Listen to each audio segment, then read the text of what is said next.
The desperate call the crystal spires of New Harmony gleamed under the binary suns of the Zalani home system, their surfaces reflecting light in patterns that had inspired poets for generations. Ambassador Kira Zalani stood at the highest observation deck of the diplomatic tower, watching those same spires that might soon be reduced to rubble and ash. Her four-fingered hands pressed against the transparent aluminum viewing wall as she studied the data streams flowing across her neural interface. 300 Krex warships had been detected at the edge of their system. The reports from the outer colonies painted a picture that made her stomach clench with fear. The Krex Empire didn't negotiate, didn't take prisoners, and didn't leave survivors. They swept through star systems like a plague, stripping worlds of resources and leaving nothing but dead rocks in their wake. "The Council is waiting for your recommendation, Ambassador," said her aide, Joran, his voice barely above a whisper. The young Zalani's normally blue-tinted skin had turned pale grey with worry. "High Scholar Thane has called an emergency session." Kira closed her eyes and accessed her memory files. In her 60 years of diplomatic service, she had negotiated trade agreements with over 40 species. The Zalani were known throughout this sector of the galaxy as mediators, scholars, and merchants. Their philosophy centered on peaceful resolution of conflicts through understanding and mutual benefit. War was a concept they understood only from historical texts about primitive civilizations. The Krex were not interested in understanding or mutual benefit. "Show me the transmission logs from the Outer Rim colonies one more time," Kira requested, though she already knew what she would see. The holographic display activated, showing the final moments of Colony 7. The Krex ships had arrived without warning, their black holes bristling with weapons that turned the colony's peaceful trading stations into expanding clouds of superheated gas. The last transmission had been from Colony Administrator Vash, his voice breaking as he reported that the Krex were firing on evacuation ships carrying children and elderly Zalani to safety. "Estimated time until the Krex fleet reaches New Harmony?" Kira asked. 72 hours at their current approach speed, Joran replied. "Our defense fleet will intercept them in 48 hours. Kira almost laughed at the word defense. The Zalani space fleet consisted of 12 lightly armed patrol vessels designed for piracy suppression and search and rescue operations. Against 300 Krex battleships, they would last approximately 10 minutes. "What about our allies?" she asked, though she suspected the answer. "The Centauri Republic has expressed sympathy but claims their fleet is committed to defending their own borders. The Andromedan Trade Federation is offering to provide humanitarian aid after the conflict ends. The scientific consortium maintains their policy of non-interference in military matters." Of course they did. The galaxy was full of civilizations that spoke eloquently about peace and cooperation, right up until the moment when those principles required them to risk their own safety. Kira walked across the observation deck to another viewing portal, this one showing the night side of New Harmony. City lights twinkled like stars across the planet's surface, each point of illumination representing thousands of Zalani citizens who had no idea that their peaceful way of life was about to end. They were academics, artists, traders, and engineers. They had never held weapons, never contemplated violence, never imagined that their advanced civilization might be snuffed out by a species that viewed conquest as the highest form of achievement. "There is one other option," Joran said quietly. "The Deep Space Monitoring Station detected something unusual 3 months ago." Kira turned toward him, her interest sparked. "Unusual how?" "Radio transmissions from an unexplored system designated Sector 7739. The signals were complex, suggesting an advanced technological civilization. Our linguists have been working to decode them. And the transmissions indicate a species that calls itself human or Terran. Their home system is approximately 70 light-years from here. The signals suggest they have developed faster than light communication and possibly travel." Kira felt a small surge of hope. "Have we established contact?" "Not yet. The linguistics department has prepared a basic communication protocol, but we haven't transmitted anything. The signals we've intercepted are..." Joran paused, searching for the right words.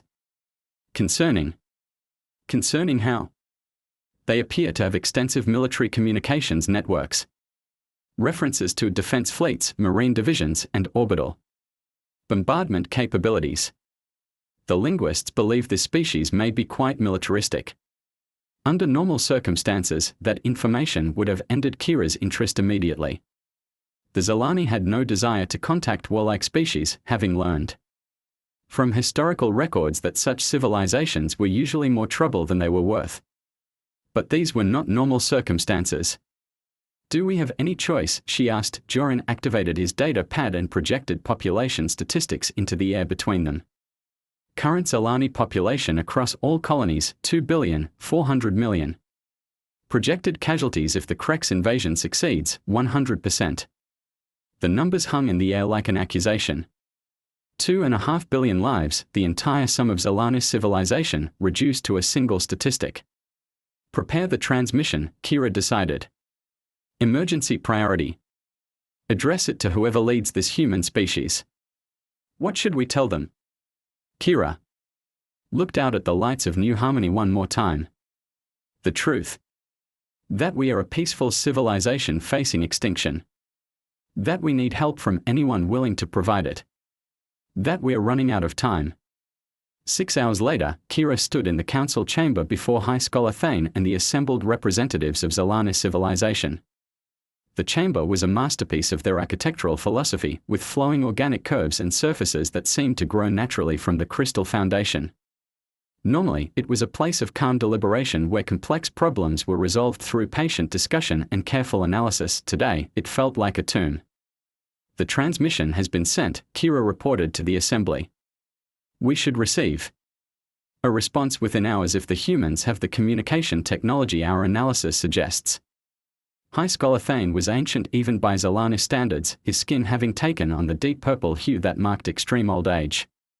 His voice still carried the authority of someone who had guided their civilization through 2 centuries of unprecedented peace and prosperity. "And if they respond, what exactly are we asking them to do?" Thane asked. "Our preliminary analysis suggests this human species may be as dangerous as the Krex. With respect, High Scholar, the Krex are already committed to our destruction. If the humans prove hostile, we will face the same outcome we are facing now. If they prove helpful, we might survive." Councillor Drac, the youngest member of the assembly, leaned forward in his seat. "What if we are simply trading one conqueror for another? What if these humans help us defeat the Krex and then decide they want our territory for themselves?" It was a valid concern, and one that Kira had been wrestling with since making the decision to contact Earth. Then we'll face that problem when it comes. Right now, our choice is between certain death and possible survival. The debate continued for another hour, but it was largely academic. The transmission had already been sent, and they would have an answer soon regardless of what the council decided. The answer came sooner than expected. Kira was reviewing defense preparations when her communication interface chimed with an incoming priority transmission. The source identifier read, "Unknown origin, deep space." Her heart rate accelerated as she opened the channel. The face that appeared on her screen was unlike anything in the Zilani historical databases. The creature had only 2 eyes, positioned close together above a small protrusion that served as its breathing apparatus. Its skin was a pale pink color with no visible scales or protective plating. Most unsettling of all, it showed its teeth when it spoke, a gesture that triggered every predator warning instinct in Kira's evolutionary psychology. "This is Admiral Sarah Chen of the United Earth Fleet," the creature said in perfect Zilani, though with an accent that made certain words sound harsh and clipped. "We received your distress call approximately 6 hours ago. We are prepared to provide military assistance." Military assistance. The words sent a chill through Kira's body. She had asked for help, but the casual way this Admiral Chen spoke about military action suggested a species for whom violence was a normal part of life. "Admiral Chen," Kira replied, trying to keep her voice steady. "I am Ambassador Kira Zilani. We are grateful for your response. We were hoping for perhaps some defensive technology or assistance in negotiating with the Krex Empire." The human's expression changed slightly, though Kira wasn't familiar enough with their facial expressions to interpret the meaning. "Ambassador, we've analyzed the data you transmitted about Krex expansion patterns and military capabilities. This isn't a situation that will be resolved through negotiation. The Kreks have demonstrated their intentions through their actions. Surely there must be some peaceful solution. Perhaps if we offered them tribute or territorial concessions. Ambassador Admiral Chen interrupted, and her voice carried a tone that made Kira's skin crawl. We've seen this pattern before. The Kreks aren't interested in tribute or territory. They are interested in complete subjugation. They want your people dead and your worlds empty. The casual way the humans spoke about death and violence made Kira realize that they had made a terrible mistake. These humans weren't like the other civilized species in the galaxy. They thought about conflict in terms of winners and losers, not mutual understanding and compromise. What exactly are you proposing? Kira asked, though she was afraid to hear the answer. We are proposing to end the threat permanently. The UEF Third Fleet is already en route to your system. Estimated time of arrival, 36 hours. How many ships? Kira asked weakly. Sufficient for the mission parameters. Our preliminary assessment suggests we'll need heavy cruiser support and at least 2 carrier groups for fighter cover. Kira felt dizzy. The humans were talking about fighting the Kreks fleet directly, something no civilized species would contemplate. But there was something else in Admiral Chen's voice, something that terrified and reassured her simultaneously. Confidence. These humans weren't just willing to fight the Kreks. They expected to win. Admiral, the Kreks fleet consists of over 300 warships. Even if your technology is superior, surely the odds are acceptable, Admiral Chen replied with the same casual tone she might use to discuss the weather. We've fought larger fleets with less favorable tactical situations. The transmission ended, leaving Kira staring at a blank screen and wondering what her people had unleashed upon the galaxy. In asking for help, had they summoned protectors or simply invited a different kind of predator into their home? Outside the window, the binary suns continued their eternal dance, casting shifting patterns of light across the crystal spires of New Harmony. But now those patterns looked different to Kira. They looked like the targeting displays she had seen. In the Kreks military analysis reports. In 36 hours, they would discover what kind of species the humans really were. And whether the cure they had summoned was worse than the disease they were trying to escape. The die was cast, and there was no turning back. When Deathworlders arrived, the space around New Harmony had never seen anything like what emerged from the quantum tunnel 34 hours after Admiral Chen's transmission. Ambassador Kira Zalani watched from the orbital monitoring station as reality itself seemed to tear open, disgorging shapes that defied everything she thought she knew about spacecraft design. The first vessel to fully materialize was a monster. Where Zalani ships were elegant curves inspired by the natural flow of their crystal formations, this human dreadnought was all angles and aggressive lines. It stretched nearly 8 kilometers from bow to stern, its hull the color of deep space, and covered in what could only be weapon emplacements. Strange protrusions jutted from its sides like the spines of some prehistoric predator. By the eternal stars, whispered Dr. Nevin, the station's chief scientist. His normally steady hands trembled as he adjusted the sensor readings. The mass signature on that vessel, it's larger than our entire defense fleet combined. More shapes continued emerging from the quantum distortion. Sleek vessels that moved with predatory grace, their hulls bristling with missile pods and energy weapon arrays. Massive carriers disgorged swarms of smaller craft that moved in perfect formation, like schools of metal fish. And behind them all came ships whose purpose was unmistakably clear even to the peaceful Zalani. These were designed for one thing only: war. How many? Kira asked, though her voice came out as barely a whisper. 47 vessels total, Dr. Nevin reported, his voice filled with awe and terror. The largest one generates more power than our entire planetary grid. These aren't exploration ships, Ambassador. These are instruments of destruction. The communication board chimed with an incoming transmission. Admiral Chen's face appeared on the main screen, but now Kira could see the bridge behind her. Human crew members moved with efficient precision, their faces showing none of the panic that would have filled a Zalani command center facing similar circumstances. These beings looked calm, focused, ready for violence in a way that made Kira's evolutionary instincts scream warnings. Ambassador Zalani, Admiral Chen said, her voice carrying across space with crystal clarity. The third fleet has arrived. We are detecting the Krex formation approximately 4 hours out from your position. We need immediate tactical coordination with your defense forces. Kira struggled to find her voice. Admiral, our defense fleet consists of 12 patrol vessels. They are not designed for combat. Understood. We'll establish a defensive perimeter around your planet. Your ships should withdraw to minimum safe distance immediately. Admiral, Kira forced herself to ask the question that terrified her most. What exactly do you intend to do? The human's expression didn't change, but something in her eyes made Kira's blood turn cold. We intend to eliminate the threat to your civilization. Permanently. The transmission ended, leaving the monitoring station in stunned silence. Through the viewports, they could see the human fleet repositioning itself between New Harmony and the approaching Krex armada. The formation they adopted was unlike anything in Zalana military theory. Where the Zalani would have arranged their ships for maximum defensive coverage, the humans had positioned themselves for attack. They are not planning to defend us, Dr. Nevin said quietly. They are planning to hunt. 4 hours later, the Krex arrived. War Chief Brutax commanded the Krex invasion fleet from the bridge of his flagship, the Blood Render.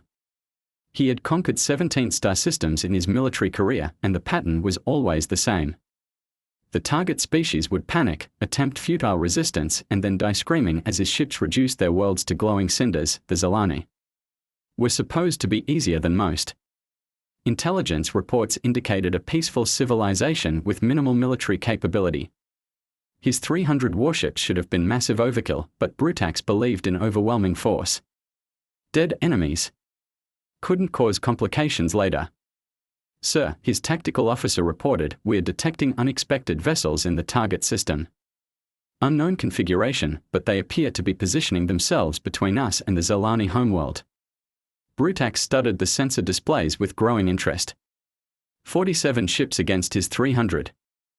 Either these unknown aliens were incredibly brave or incredibly stupid. Either way, they would provide some entertainment before the real slaughter began. Analysis, he demanded. Power signatures are unusual, sir. Higher than expected for vessels of their size. But they are significantly outnumbered. Tactical assessment suggests they are attempting to buy time for Zalani evacuation. Pathetic, Brutax growled. Open a channel to the lead vessel. Let's see what kind of fools we are dealing with. The main screen activated, showing the face of a creature Brutax had never encountered before. It had the soft features typical of prey species, but something in its eyes suggested otherwise. This being looked at him without fear, which was unusual. Most species showed proper terror when facing a Krex war chief. I am War Chief Brutax of the Krex Empire, he announced, his voice carrying the authority of someone who had burned entire civilizations. You are interfering with Imperial conquest operations. Withdraw immediately or be destroyed. The creature's response was not what he expected. I am Admiral Sarah Chen of the United Earth Fleet. You are conducting operations against a civilian population under our protection. You have 30 seconds to begin withdrawing your forces before we classify your fleet as a hostile threat requiring immediate neutralization. Brutax stared at the screen in disbelief. This soft-featured alien was threatening him. His tactical officer was making strangled sounds that might have been laughter. The bridge crew had gone silent, waiting to see how their war chief would respond to such unprecedented insolence. You have 47 ships, Brutax said slowly, as if explaining basic mathematics to a child. We have 300. Your threats are meaningless. Numerical superiority doesn't guarantee tactical advantage, the human replied with the same calm tone she might use to discuss ration schedules. You have 15 seconds to begin withdrawal. The audacity was breathtaking. Brutax felt his battle fury rising, the chemical changes that made Krex warriors so effective in combat. This human would learn the price of defying the Empire in the most painful way possible. All ships, he commanded, target the unknown vessels. Total annihilation. Leave nothing larger than debris. The Krex fleet opened fire with the coordinated precision that had shattered dozens of civilizations. 300 warships unleashed enough destructive power to crack a planet's crust, filling the space between the fleets with energy bolts and missile salvos that should have vaporized anything in their path, but something impossible happened. The human ships didn't die. Instead, they began to move in ways that violated everything Brutax understood about space combat. They twisted and spun through the barrage with impossible agility, their formations flowing like liquid while maintaining perfect firing solutions. Point defense systems that seemed almost prescient intercepted incoming missiles with mathematical precision. Energy weapons that should have overwhelmed their shields were somehow deflected or absorbed, and then the humans fired back. The difference between Krek's weapons and human weapons became clear within the first seconds of engagement. Where Krek's energy bolts were designed for brute force destruction, human weapons seemed almost surgical in their precision. They didn't just hit their targets, they found weak points, exploited vulnerabilities, turned each enemy ship's design against itself. The cruiser Iron Fang exploded in a brilliant flash as human torpedo penetrated its reactor core. The destroyer Night Terror simply came apart as focused energy beams severed its structural support systems at precisely calculated stress points. The battleship Skull Crusher found its command bridge vaporized by a weapon that somehow ignored its defensive screens entirely. Impossible, Brutax whispered as his tactical display showed Krek's ships dying at an unprecedented rate. Our intelligence was wrong. These aren't civilians trying to buy time. These are predators, his tactical officer finished, his voice filled with a fear that Brutax had never heard from a Krek's warrior before. The human fleet moved through the Krek's formation like apex predators among prey animals. Their coordination was perfect, their tactics were flawless, and their weapons were devastatingly effective. Ships that had conquered star systems were being systematically dismantled by an enemy that seemed to anticipate their every move. "Sir," the communications officer reported, his voice cracking with panic, "we're receiving surrender requests from 17 ships. The squadron commanders are requesting permission to withdraw." Brutax watched another wave of his vessels die under human fire. The blood render shuddered as enemy weapons probed its defenses, testing for weaknesses with the methodical patience of a scientist conducting an experiment. The truth hit him like a physical blow. The humans weren't lucky. They weren't even particularly advanced compared to the Kreks. They were simply better at war than any species Brutax had ever encountered. They understood violence in ways that made the Kreks look like amateurs. "All ships," he commanded, his voice hollow with defeat, "emergency withdrawal. Full retreat to rally point 7. "Sir," his tactical officer asked in confusion, "what about the conquest? The Zalani are still defenseless." Brutax looked at the tactical display. One more time. 47 human ships had reduced his fleet of 300 to fewer than 200 functional vessels in less than 20 minutes. The Zalani were no longer defenseless. They had summoned guardians from a species that made the Kreks Empire look like children playing with toys.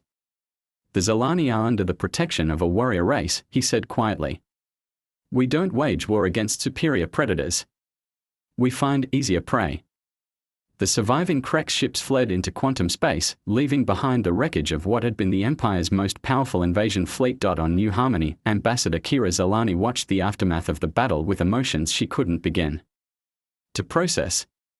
The space around her world was filled with debris from Krek's warships, but not a single human vessel had been destroyed. A few showed signs of damage, but they were already conducting repairs with the same methodical efficiency they had shown in combat. Her communication console chimed with an incoming transmission from Admiral Chen. The human's face appeared on screen, showing no signs of the battle fury or bloodlust that Kira had expected. Instead, she looked professionally satisfied, like an engineer who had successfully completed a difficult project. "Ambassador Zalani," Admiral Chen said, "the immediate threat has been neutralized. Our intelligence suggests the Kreks will not attempt another assault on your territory. We are prepared to establish a permanent defensive presence if your government desires." Kira struggled to find words. "Admiral, what you just did, we've never seen anything like it. Your people fought an entire fleet and made it look a routine." The human's expression softened slightly. "Ambassador, your species has built something beautiful here. Art, science, culture, these are things worth protecting. Where we come from, protection sometimes requires violence. We've learned to be very Good at violence so that people like you don't have to be. But the cost, Kira protested. All those lives lost her. The Kreks made their choice when they decided to conduct genocide, Admiral Chen replied, her voice carrying a hardness that reminded Kira that these humans were indeed predators. Every Kreks warrior who died today chose to participate in the murder of civilian populations. We simply gave them the opportunity to face opponents who could fight back. Dr. Elena Vasquez, the fleet's xenobiologist, joined the transmission. Her appearance was less intimidating than the Admiral's, but her words were equally unsettling. Ambassador, we've studied your civilization's history and achievements. Your people have created wonders through peaceful cooperation. That's not a weakness, it's a strength that the galaxy needs. But strength without the ability to defend itself is just an invitation for predators. So what happens now? Kira asked. General Marcus Torres appeared on screen alongside the other officers. His scarred face and military bearing left no doubt about his profession. Now we make sure this doesn't happen again. We'll establish a joint defense agreement with your government. Train some of your people in basic defensive strategies. Set up early warning systems. The Kreks won't come back, but there are other aggressive species out there. And in return, Admiral Chen smiled. An expression that was somehow both reassuring and terrifying. In return, you keep being who you are. Keep building beautiful things, advancing science, creating art. The galaxy needs civilizations like yours. It also needs civilizations like ours to make sure the builders and dreamers can work in peace. 3 months later, Ambassador Kira Zalani stood in the same observation deck where she had first watched the human fleet arrive. But now the view was different. Human patrol ships moved through the system on regular schedules, their presence a constant reminder that New Harmony was no longer alone in the galaxy. The cultural exchange had been fascinating and disturbing in equal measure. The humans were not the monsters she had initially feared, but they were fundamentally different from any species the Zalani had encountered. They thought about problems in terms of solutions rather than compromises. They prepared for war even while working for peace. They carried weapons even while extending hands in friendship. Most unsettling of all, they were genuinely kind people who happened to be incredibly dangerous. Dr.